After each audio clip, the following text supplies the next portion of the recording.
Hello and welcome to the More Cheese Less Whiskers podcast. My name's Dean Jackson, and if you are an ice cream lover, today is going to be a podcast for you. We're talking with Gordon Geraci from Cincinnati, Ohio, the ice cream capital of the world. I don't know that that's true. We better fact check that. But we had a great conversation. He has invented what he's calling the perfect ice cream bowl. Now, we had a great conversation about it because he's very passionate about the product. And I think it's a great idea. And we talked a lot about how to get the word out about the perfect ice cream bowl. And this is a good start of, ice cream lovers are everywhere, all over the world. And so we talked a lot about some possible ways to apply our 8 profit activators to the marketing of the perfect ice cream bowl. So I think you're going to enjoy this episode. Here we go. Gordon. Good morning, Dean. How are you? I am so good. How are you? I'm doing very well. Well, where are you calling from? The great state of Ohio and the city of Cincinnati. Okay, perfect. Well, I'm down here in sunny Florida, holding it down, and I'm ready to hatch some schemes today. I'm more than ready, too. First off, I wanted to tell you how exciting it is to get the opportunity to work with you today. You're a true marketing guru, and I'm anxious to hear your thoughts as you attempt to help my upstart. I love listening to More Cheese, Less Whisker podcasts, and of course, I've gotten some great insights and ideas from you through your platform, like, for example, to give a true value gift card to your customers to give to their friends instead of coupons. Have you experimented with that? I haven't experimented with it yet, but I've done things like that in the past, and I totally agree with it, and I'm going to tweak my use of it to increase it. I think it's just an excellent idea. I've given out gift cards, but not for referrals, and that's a tweak that could lead to a lot more business for me in my core business. Today, I'm anxious to discuss with you theperfecticecreambowl.com. And if it's okay with you, theperfecticecreambowl.com. I like it. Yeah. And if it's okay with you, I'll set out a short product biography. Is that all right? That sounds great. Tell me. Okay. Well, during the COVID shutdown in the spring of 2020, I decided I wanted to create a product that would be exciting but inexpensive gift that people would love. Our target price for this was $10. I've been a recent convert to the Yeti-style insulated coffee cup, and I love how it keeps my coffee hot, and it keeps it hot a long time. So I started thinking about applying the same principles of insulation and temperature maintenance to ice cream because people love ice cream. So we sourced the insulated stainless steel bowls and began to put together a complete product so that it could be sent as a gift. We knew we wanted the packaging to be first class and continue to enhance, if not heighten, the excitement of the product itself. We worked with 5 different designers on the packaging, and then we sent the design to one of the top product box manufacturers in the country so that we would have a complete gift. And we're now able to offer this gift, theperfecticecreambowl.com, for only $10. And that includes free shipping directly to the buyer or to the recipient the buyer wants us to send it to directly for them, including a gift note for them, just like people send flowers or strawberries or gift baskets. But at only $10, we're hoping to make this a fun gift. By the way, we clear $2 per unit, less any advertising expenses. It really is a great gift as people passionately love ice cream, and I've seen them get truly excited when they see the product box and then when they open it to reveal the streamlined, lightweight, high-tech, perfect ice cream bowl. We wanted to complete the build-out of our e-commerce website, and we began marketing December 9th, just about 4 weeks ago. Our initial marketing was to target business corporate accounts via bulk email. And we sent out approximately 5,000 emails to 4,000 different companies, hitting about 1,000 of them a second time. We got zero response. And that's where we stand today. I'm interested in finding out how you would select a target audience for selling this product direct to the consumer and what evil schemes you would employ. I'm also wondering if you might think we should raise the price of the product from $10 right now or not, since $2 profit doesn't allow for much margin for investment into client acquisition. Yeah, I agree with that. I think that that's going to be your big challenge, is that you don't really have a margin for acquiring new clients. But you can, maybe bundle in sets like this rather than one at a time, kind of thing, to bulk that up a little bit. Since you grabbed that point, how about if I interject? One of the strategies I was considering would be to launch it at $10 and get some word of mouth going, thinking that I could raise the price over time and I could fund the initial upstart advertising costs until we get it rolling. Or maybe you feel like that's a bad way to go. Get it to 15. That's a decent price point, including shipping, and just go from there. Well, could you go? So I'm curious about the product itself here. So the bowl itself is all of your cost for making it. Can you get that cost down in volume, or is it that it's expensive materials to make the? Well, I think of the $10, the most expensive part is the shipping.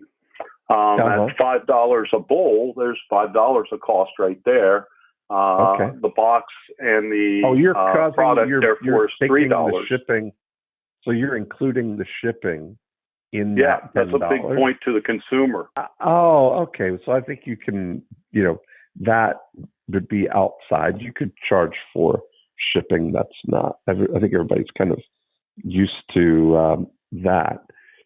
So separating the cost of the shipping from the thing. But what is the actual bowl cost to you now then? So you've got $3 into the bowl and the box combined, yes.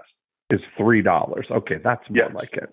Okay, so that I thought it cost that much, and then people were going to pay shipping on top of that.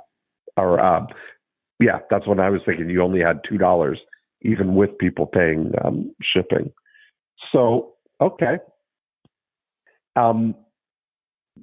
So are you saying the first thing you would do would be separate out the cost of shipping? Yes, of free course. Shipping's not that big of a tag to you. Okay. Well, it's too. It's a nice thing for when you can bundle it into a more expensive product, but your shipping is double the cost of the actual product, right? So your cost. So it's too much in there. I'm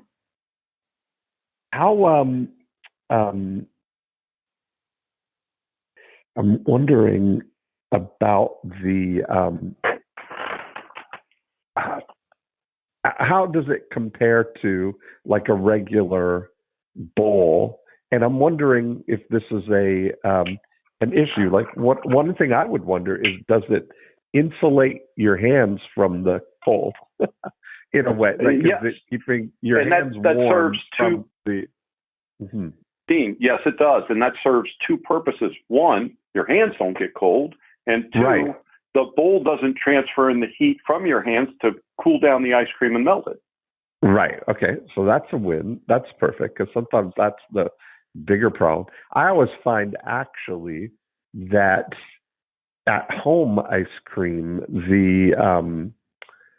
the freezer, and I don't know, everybody maybe keeps their freezers at different things, but I always find our ice cream is a little bit harder usually. And I don't mind that it melt. I'm usually like eating it, waiting for it to melt a little bit. But the thing of keeping your hands warm is a nice thing. It's not really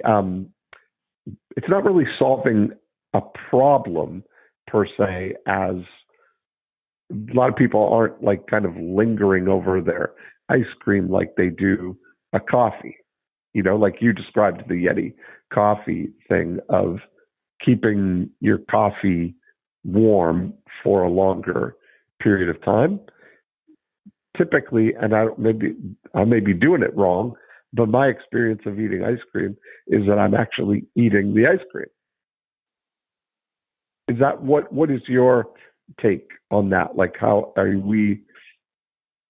I'm trying to punch holes in it for you to look for opportunities for us to do the thing, right? I would say at a $10 gift price point, which maybe could be even lower if we wanted to lower it, but if we're going to separate out the shipping, but it can't solve super issues at that price point. It's just a little gift, kind of like a Hallmark card does. Right. Like Hallmark card might be $5, and you send that to a grandson or granddaughter for their birthday. And whereas with this, you could just ship this direct to somebody and say, "Hey, I love you," and just for no reason almost. Yeah. I know you love ice cream. Yeah. Okay. I think it's meant to solve the gift giving problem we all face when another birthday's come up for yet another person. Hey, let me give you an ice cream bowl. Okay. Yeah. Okay. And I'm wondering, you know, the bowl I have in my house here, do you remember several years ago, somebody invented a cereal bowl that keeps the cereal separate from the milk so that your cereal doesn't get soggy. And do you remember with that bowl?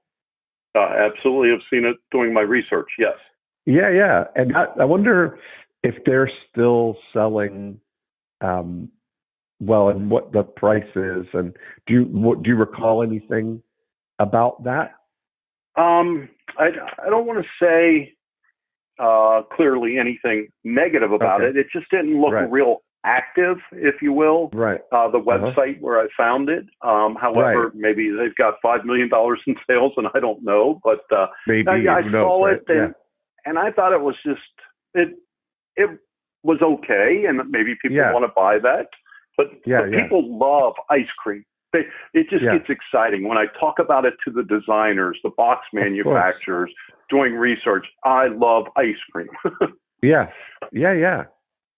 And so functionally then, let's say that it does serve a purpose for keeping the ice cream cold or longer. How much longer does it stop it from melting, let's say?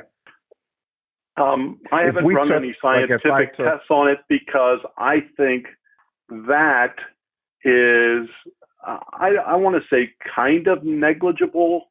And, I don't have the budget to run a scientific test, and it's going to depend on the room temperature. No, I'm just wondering, like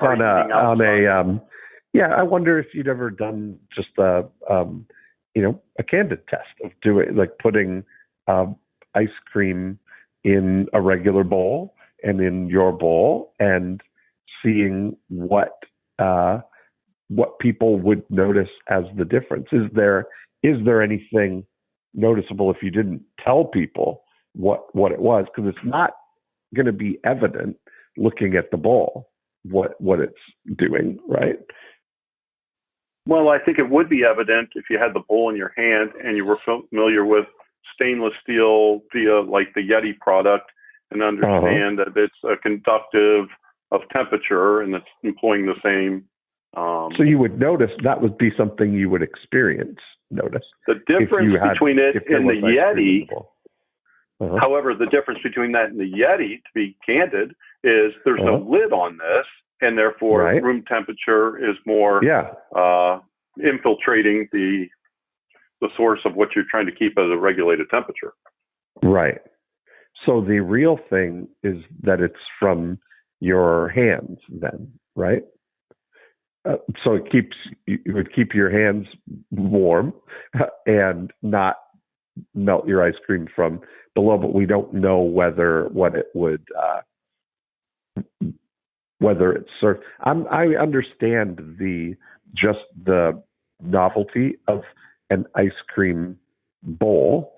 You're just calling it that, but it could be a soup bowl just as easily, right? There's nothing magical about it that makes it just for ice cream. Exactly. It could be a chili bowl, if whatever. But that's what I'm saying. The reason I went with ice cream. Ice cream, I thought, really was a marketing way to go at this that screams to somebody. We know people that love ice cream, right? Who loves soup, and if you count those two groups on your hands or run any kind of study, you're going to find ice cream much larger. Yes, but I wonder about, you have to be kind of an interesting thing about products like this. One thing that this draws to my mind is there was a product that was a pumice-like stone, like a pumice sponge type of thing, about the size of a potato, right? When it had about the size of a toilet wand, a toilet bowl wand on it on one end. And what was really interesting about it was that in one packaging, they had it in pink and they were marketing it as the heel dini, which was a pumice stone for ladies for their heels, that they could have a handle on it so it's easy to use, right? But then that, I don't know whether that wasn't selling well or whether that was whatever happened, but there was also then the same product, exactly the same thing, with a blue package and blue handle called the Magic Toilet Wand, which was for getting rust stains out of your water and your toilet and your bathtub. The Magic Toilet Scrubber kind of thing. Same product, but I guess they were experimenting with two different markets to see which one was the most effective. It's funny to me. I'm wondering out loud. I'm always looking for, is there any, you're buying it for fun, of course, like you said, but if there's a practical use for it too, that can be a fun justification, let's say, for it, or a practical reason for it, right? That you're keeping your hands warm, or that you're, if you think about this as the ultimate tailgate bowl, where you had that bowl for chili or soup or whatever you're saying, that would keep your chili warmer, or your I'm just thinking out loud for other being open to other ideas as a fallback. How has it been received in, so far? What concerns me is, you said you've sent out the emails and got no responses to it. Have you run any ads on Facebook and Instagram? I have not yet. I wanted to do that sample of 5,000 emails distributed, as I explained, hitting a couple of them twice. right at the Christmas season. It may have been too late being December 9th for a corporation to get their hands around. It may not be the type of product upon second thought and having results. And you look at why the results may have produced nothing when you had hope that it would. And it might be it's not the type of product a company wants to give to their staff or to their customers. Right. And that's what I think. That's kind of what I'm thinking now. And it was just an easier way to go at it because you would stand to sell more bulk purchases when somebody has to buy 100 for their staff, and then they just pass them out as another stocking stuffer. Yeah. And so that's, I think, but it's got to be, you got to have a reason still for it, in terms of, because if you're not going to talk about the functional elements of it, then why wouldn't somebody buy a unicorn bowl for their kid or a superhero bowl or something that the fun is baked into the identity of it, I mean, it seems like it's a far cry from a unicorn bowl. No, I mean, I'm saying, like you said, that it's fun, that everybody loves ice cream. Ergo, they need this bowl. But I don't see how that everybody loves ice cream equates to, oh yeah, of course I'm going to get this bowl.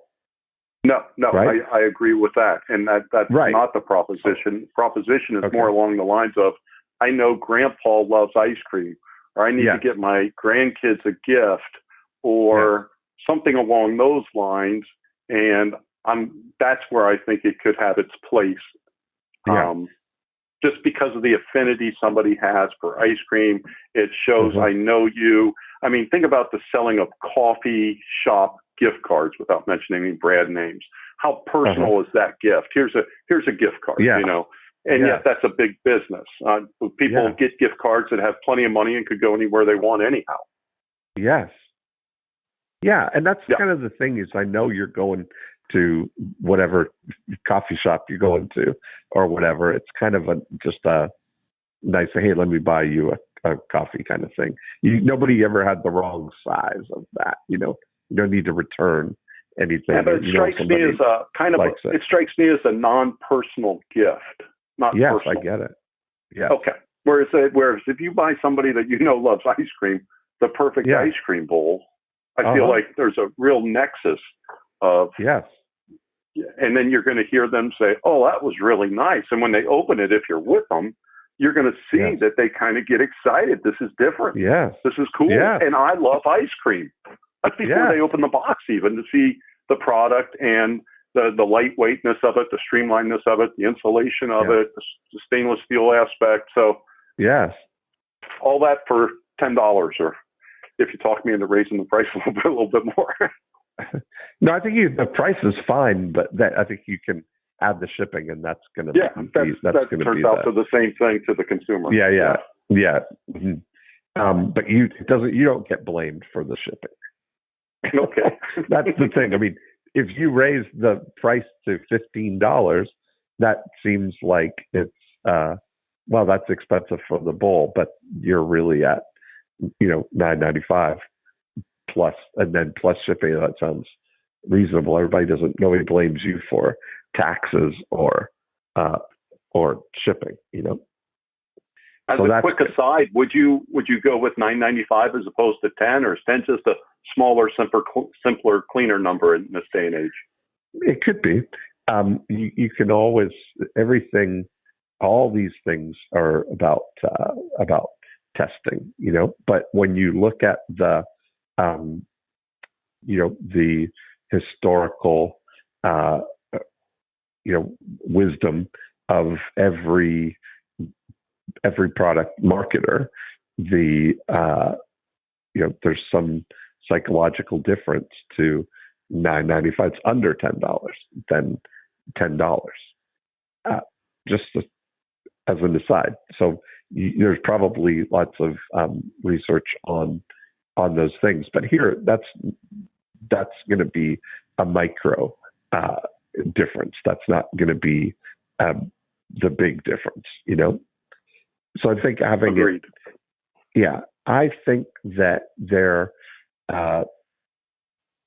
I think that the way you would kind of get in front of people who love,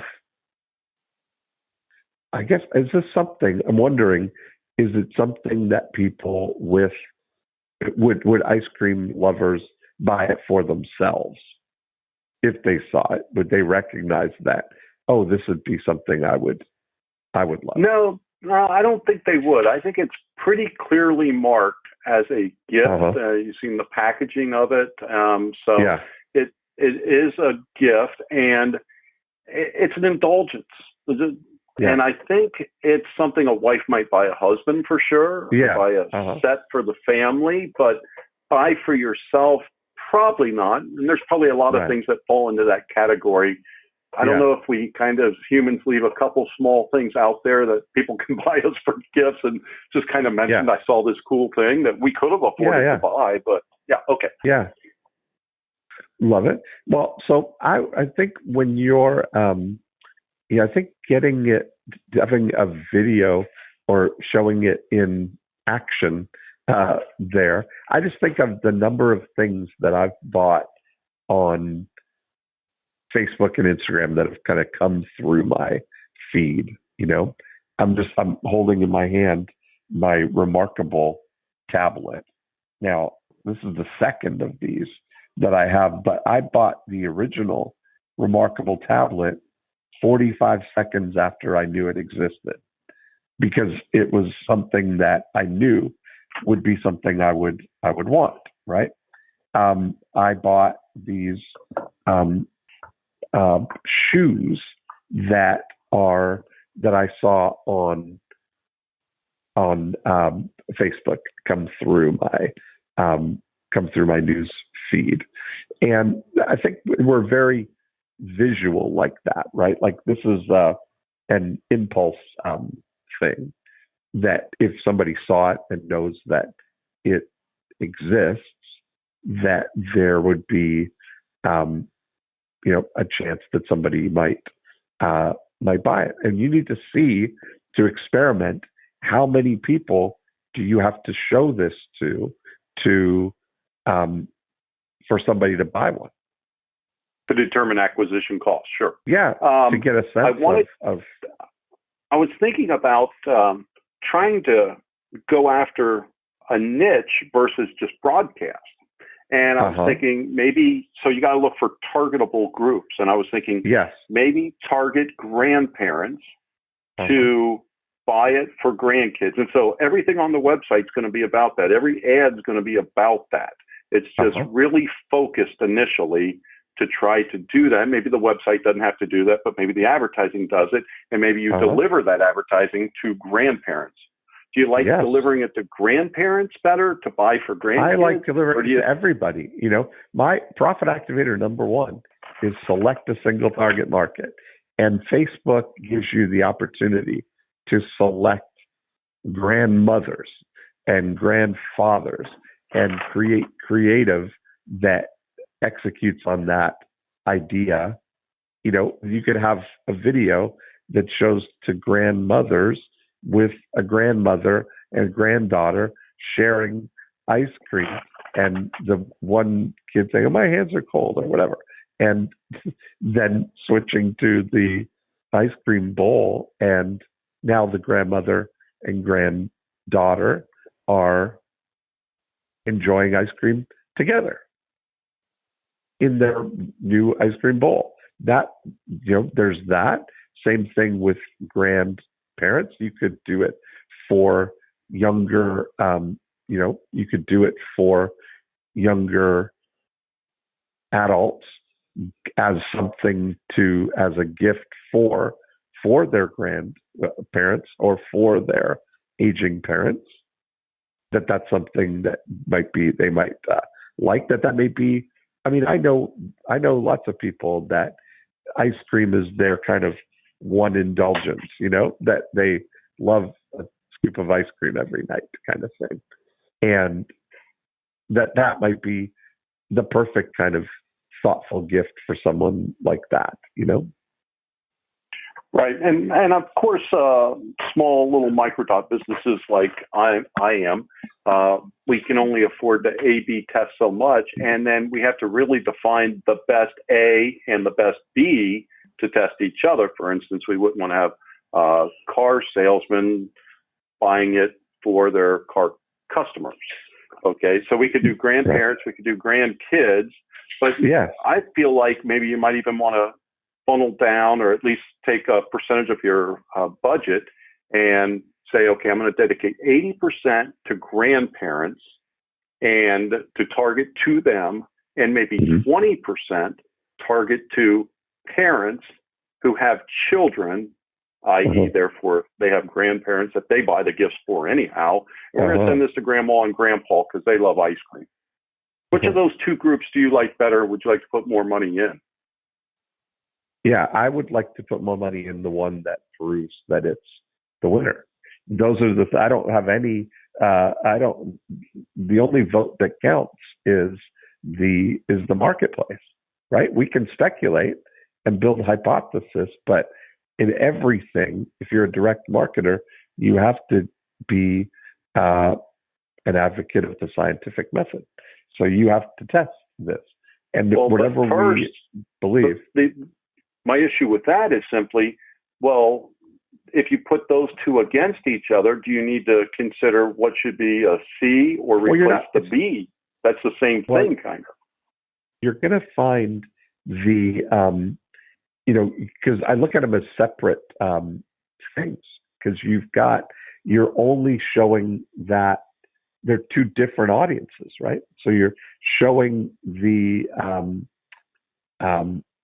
that market segment your ad, and you're building your messaging around that. But I would certainly, in order for this really to get traction, I think you're going to have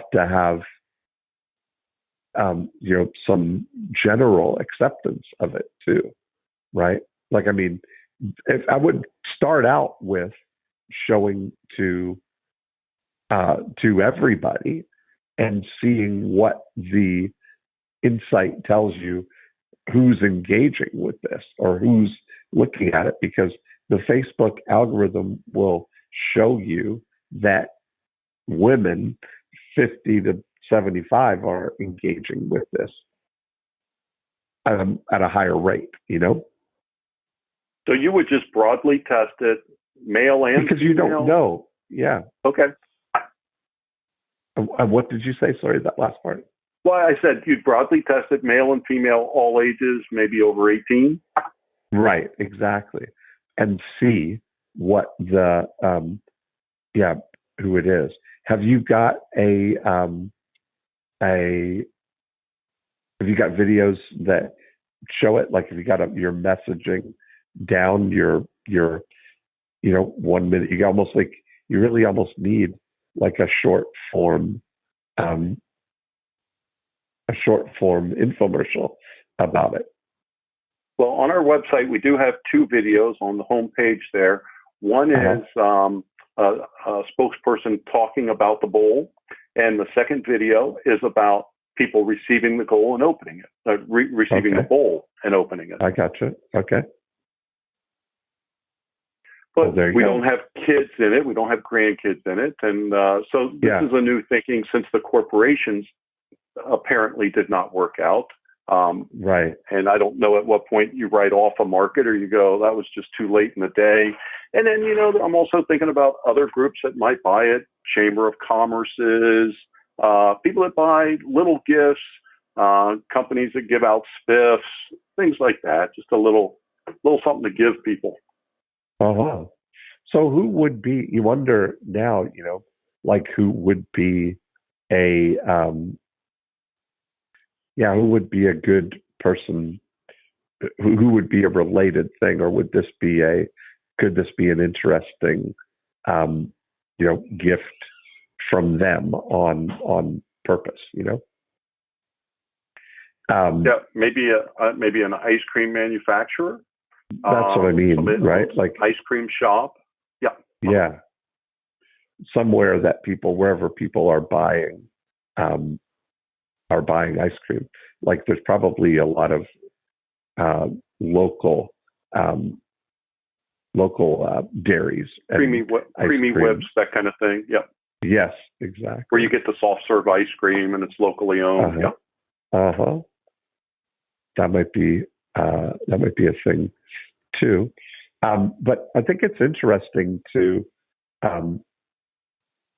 to think about an experiment, or at least be open to experimenting with the other with some other markets too, because you never know. It might make perfect sense for tailgate. It might be the ultimate tailgate bowl,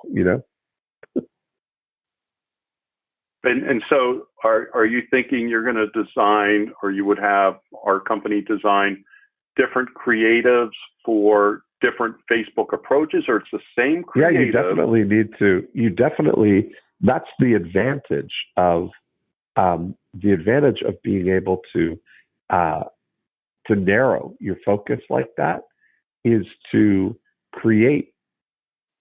use the creative to speak directly to that audience, Well, I wasn't sure if you were saying first, put it out there as the ice cream bowl, generically broadcast, same message, see who gravitates towards it. Yeah, you want to see if is anybody interested in this in general. Right. So there's not different creatives at the beginning, and then you funnel down to what seems to be an engaging market and create a creative just for them. That's right. And that's the thing, is you're going to have to tell the story about it that, that makes it, what is it that, what's going to motivate people to do it. And so if it's the gift, if it's a nice gift occasion, that's great. But you may want to, it may be something that someone could bundle with with some other stuff.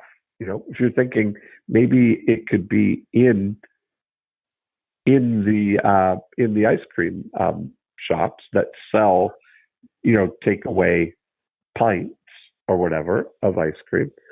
An interesting thought that I had when you said that about the Yeti, it'd be interesting to take that technology or that model that you've had and make a jacket or a sleeve for a pint, to put a cozy cozy. Exactly. We're looking into that as well, but we're kind of going one at a time, and you still got the same marketing issues with that. You still got to drive people to your website or to your website. So you're still looking for your niche, and we don't need any more product to look for our niche. Right. We need to put our money now into advertising, I think, marketing, to see if there's any there first. Yeah. And then if there is some there, to really capitalize on that. Yes, that's it. And that's what I was saying about maybe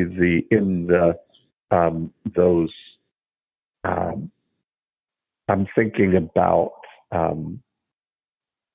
when I was in Toronto, there was a dairy, Steam's Dairy, and they were a local dairy, and they made ice cream that you could buy by the pint, or quart, I guess, the gallon, by pint or gallon. And,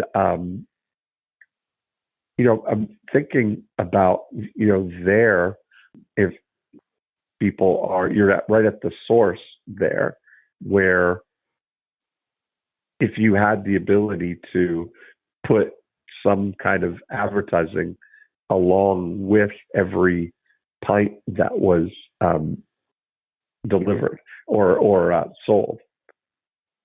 What reminds me, what I was thinking, is reaching your audience right at the source. I met the guys who did the advertising for Snapple years ago, and when they launched their Snapple mango flavor, they contracted with the Mango Growers Association to put stickers on 10 million mangoes that said now available in Snapple. And so you imagine on mango, you got your exact market match, because the person who's actually buying mangoes would be the ideal person to buy mango flavored Snapple, because mango is kind of an acquired taste. Not everybody likes mango, you know. But I was thinking that as, imagine if on every pint of or gallon of ice cream that was sold in a particular dairy or with a particular brand, that there was some information about your cup, your bowl. That would be, I don't know. It'd be great if they would do it. And I don't know how much Snapple had in the bank to make that worth their while. Yeah, you just got to think out loud. Like, you're going to, you're right there in Ohio, right? You've got to think about what I would look at is you're right there within 15 miles of where you sit right now. If you just drew a bubble around that, that is a slice of America right there, right? Whatever's in that 15-mile radius is going to be the same as what's in 15-mile radiuses all around the country, right? You're going to have give or take some people, population differences, yes. But that's what I mean. But the makeup of the people, you're going to have some younger people, some older people, you're just taking a swath of it, right? And if it's going to sweep America, it's got to sweep Cincinnati, Got to sweep your thing. So I would start thinking about, how can I get this in front of people right here, right in Cincinnati, and I mean, I'm talking like getting right into doing the things that only that you would do if your only thing is this 15-mile radius. Like, your thing is, the challenge with having something that appeals globally, but not having the pocketbook to expose it globally. The thing that you want to look at is, how can I make it ubiquitous in the 15-mile zone, right where I live? And so you start to think about, do you ever hear of a company called Zipcar? No, I can't say I have. Zipcar was a representative of a car rental company, but it's like a club where you subscribe. It's a membership, and you can. They have cars all over the neighborhoods, and you can go swipe your card, and you take a car for 2 hours or whatever you need it for, and then you bring it back to that parking spot, and it's you're only charged for the 2 hours that you had the car. So it's a really practical in urban areas primarily. It's a really practical solution for people who don't need to have a car all the time, but it would be great if you could have access to a car, right? Yeah. Yeah, that's kind of what it is. So in order for people to feel confident to join up with this, they would look on the map to see where the cars are and how many cars there are, and you kind of get the sense that, yeah, I've got confidence that I could get a car when I need it, right? And so there's one right around the corner there. Oh, and there's another one 3 blocks over, and there's, oh yeah, this would be good if I could take those cars. So it was expensive business to start because you had to have all of the cars ahead of time. You got to build it before they come, right? And so they couldn't afford to do a big scale, so they took one quadrant of Boston. And I was guessing Boston. That's funny. Yeah. So they took one quadrant of Boston and they fully subscribed all the cars, like got all the cars that they would need. And then they spent all of their promotional money on subscribing Boston Northwest, right? Getting fully subscribed there. And then they took that money and rolled out into the next quadrant. And then when they had that quadrant full, they went to the lower half and they started parlaying their win, you know? And that's necessary with such a capital expenditure as cars. What we're talking about on Facebook, I think, if we're talking about Facebook trying to discover a niche, might be a little different. It's that we just can choose the quadrant being the spec of the age or the demographic that we're looking for. And but what you run into, is reach and frequency. And so it's almost like being on Facebook. You're going to have to, the choice is like radio in a way, is do you want to convince 10% of the people 100% of the way, or 100% of the people 10% of the way? I believe in frequency. I believe in frequency, and that's why I thought my email campaign didn't work. I only got some of them one time, but I would think if that was a good market, maybe 1 out of 4,000 might have bought it or something. So I think there's something to be derived from it. But no, I would try to email first, get the emails. If I can get to emails of grandparents, or are you opposed to doing it through email? You like Facebook a lot better? It's just maybe easier to get to. It seems so random, and there's no kind of visual element of it, right? It's not. It seems weird. Why would I be getting an email, and who would it be coming from, and how would you start that? How would I see an email in my inbox about this ice cream bowl?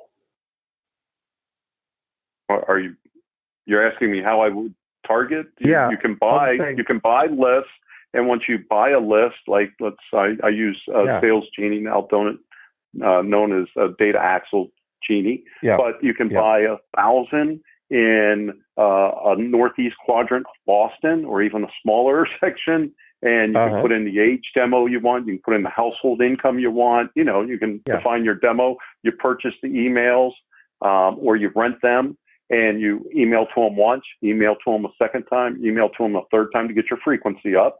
And then maybe once a month you stay in front of them and just see what happens after, 12 months. Yes.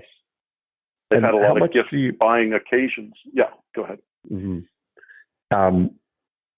So all of that, I think if I were to look at this, is figuring out where's the receptive audience in that 15 miles, because it's about observation there, So I would look at starting to, go to the ice cream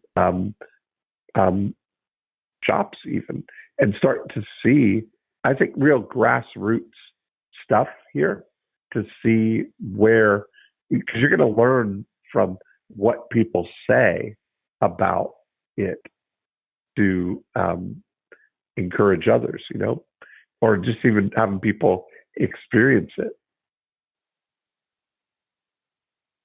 What do you think about just giving some away? Well, that's what I mean, is maybe, but but even just having the awareness of it, that if you start to think about about what the just being in front of that audience where ice cream is being sold. You're certainly in front of ice cream lovers, Like, I wonder, if even when you think about, is there somewhere that you could even just kind of demonstrate for people, or to, because that's where all of those infomercial products that you see that have become household names all started out at the home shows, or the fair or flea markets where you're there. Do you have, I guess now with COVID, you probably not as much on the flea market stuff in your area, but it would be interesting to start thinking about the digital things that you can do like that. Like right now, you can get a impression in somebody's phone with for 2 or 3 cents, right? The equivalent of one screen on their phone is about what one ad is, and those impressions, cost about 2 to 3 to 4 cents, depending on how targeted you're getting. And so you start to look and see how many people, even if it was, what you could get for a cost of sale, My lead cost, is that what you're talking about? Yeah. Okay. Yeah.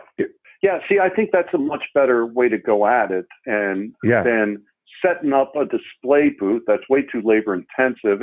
Even if you could sell 20 right there with engagement, that's not my long-term goal for the business. No, it's not about that. For labor. Go ahead. It's not about that. That's the thing. It's about the insight that you're going to get from the interaction. You're just looking to hear the words right from real people, the feedback. If they're saying to you, if you're showing it in front of the news feed, the only feedback you're getting is, are people liking this? Are they sharing this? Are they buying this? Are they commenting on this? That's the kind of feedback or interaction that you can get, right? Now, if you're in front of people, they could be they're either going to be, wow, this is a great idea. My hands are so warm, or that's cute. This would be a great gift for grandpa. Like you said, if that's what people are saying, that's going to help you out. But if they're looking at it physically in person with blank stares and they don't get it, what it is, that's going to give you an indication that what chance would you stand in their news feed if they're there in person and they don't understand it, Yeah. I mean, I can see doing that, and I'm not sure what you're going to get isn't. It might be better to just spend that time, money, energy towards marketing it, broadcast, and/or to a niche that you believe in, and seeing if there's any there. Because in the end, that's really how it has to go. I think it's a Absolutely. gift. It's a gift, and would people buy this gift when they get an impression or maybe a second impression? You track it that way, versus if I'm dealing with 25 people coming out of the Creamy Whip and saying, hey, come over here, look at this. I mean, could set up a table easy. What do you think of this? I feel like you're going to get positivity. Oh, that's really cute, whether they think so or not. Oh, that'd be really cool. But could you imagine giving this to anyone? If so, who would you give it to? Well, I mean, I don't think anything is that unknown, really, unless your instinct is. But if they pull out their money, But if they pull out their money and want one, you have inventory of them, don't you? Yeah. Yeah. So if they pull out their money and buy one, that's really the ultimate thing. There was a great I think on 60 Minutes, there was a story about a guy who lives on Park Avenue in New York, dresses in a suit every day, an older gentleman, and he goes out on in the street in New York and sells his potato peeler just by demonstrating it on the street, and that makes a lot of money doing the demonstrations, because people see it, they go, oh wow, that's great, and he's got the whole demonstration. I think it's gonna have to figure out what is the sales message that compels people to buy it, Are you saying you're not a believer that it's just kind of an interesting niche gift that will appeal to, I don't know if we'd speculate on how many people love ice cream. I'd say 70% of the population, and 40% of the population knows, hey, Grandpa really likes ice cream. He has ice cream every night.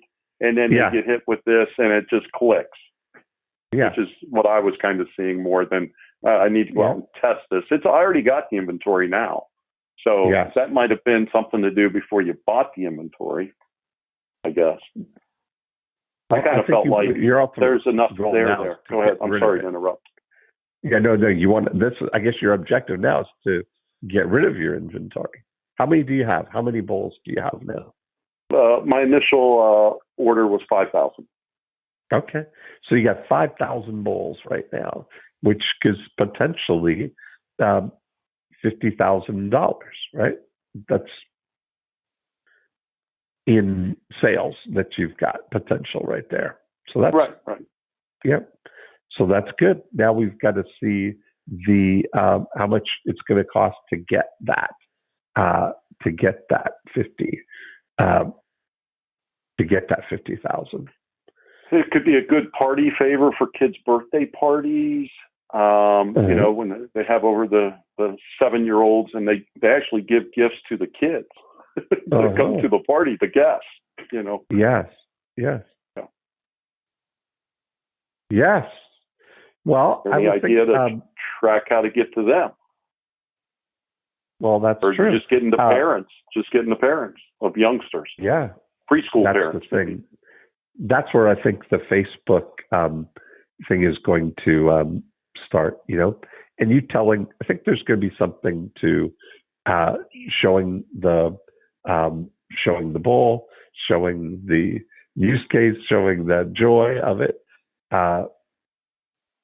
and seeing who buys, and buy now or buy one. You feel like you could even go ahead. You could experiment with, if they buy 2, get free shipping or something, or get a second one, just pay separate shipping and handling, or how they do we'll double your order kind of thing. Yeah. Buy today and we'll double your order. Yeah. That's good. Just pay separate shipping and handling. So that way your total order would be $20, Yeah. Well, I think that it's going to be, I can't wait to see. It's easy to test. I mean, you could do this today. Get the ad, even the ad that you've got on your, the video that you have on your homepage, you could put that right on in the Facebook ad. Yeah, what I would have to do is reformat it so that it's square and not the 1080 length, the horizontal length, and square it up. And then I'd probably mix the 2 videos, figure out what's the ideal time that one video should be in an advertisement, to find out what the Facebook rules are. So then you got to, but I've got the raw footage in 2 videos, but I think kind of bring them together. So you have a little bit of the sales spiel, a little bit of the client engagement as they open the gift, and then put that together, and then just get it out there to a few different. You're a believer in putting it out there to the whole marketplace. I would want to rule out people like 18. I'd like to get the parents and grandparents, I think. Yeah. So, I mean, maybe adults, that's what I meant by just in broad, 35 plus kind of thing. That might be, that we get parents and grandparents. Yeah. Yeah. Well, I think that sounds good. Would you be wanting or thinking, hey, are you on Amazon? Are you on Etsy? Or do you feel like, no, that's not the way to go with this? Or sure, why not? Well, I think Amazon certainly is a marketplace, right? Like everybody's looking for things on Amazon, So you do like getting it in there. Yeah. Yeah, certainly. I mean, that's anybody who sees anything, the first thing you want to do, just even because I do this, just because it's one click. I don't have to fill in anything to buy. I don't have to go to an unknown vendor. I can just buy it and get it with my with Prime. Yeah. I'm kind of thinking that I wouldn't really want to market this video until there's a major gift giving occasion that's coming along, like Valentine's Day, Mother's Day, Father's Day. So that of course, birthdays are scattered about, anniversaries are scattered about, but I think it'd be really good to focus when everybody needs to be getting several gifts for like Valentine's Day. I mean, I think that would be scary to me to think that the only time your product is going to sell is at gift times. I think you really want to get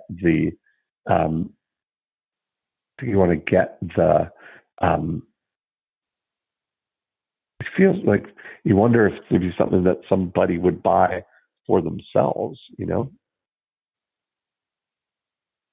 I just don't think it is.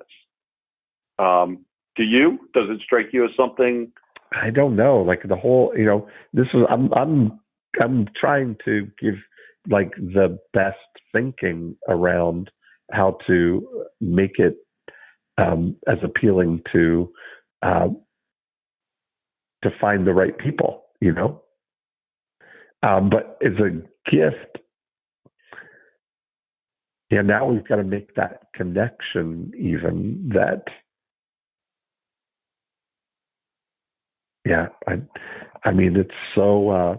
I wonder if one of the things of Facebook, we can give birthdays coming up this month, but I wonder if there's an audience for the spouse of someone with a birthday coming up or parents of someone with a birthday coming up, That would be nice. I kind of think it's not going to go that deep and that specific, but that would be ideal. Yeah. Yeah. Yeah. Well, it's very exciting. What's the website again? So let's see. It's called the ice cream lovers and More Cheese. theperfecticecreambowl.com. And the videos are there, product description. You can order right from that website. Hey, I wanted to give a quick shout out, if I could, to one of your longtime disciples for introducing me to you. His name's Tom Schmidt. He's the author of 10 Mile Famous. It's kind of funny you were talking about 15-mile radius.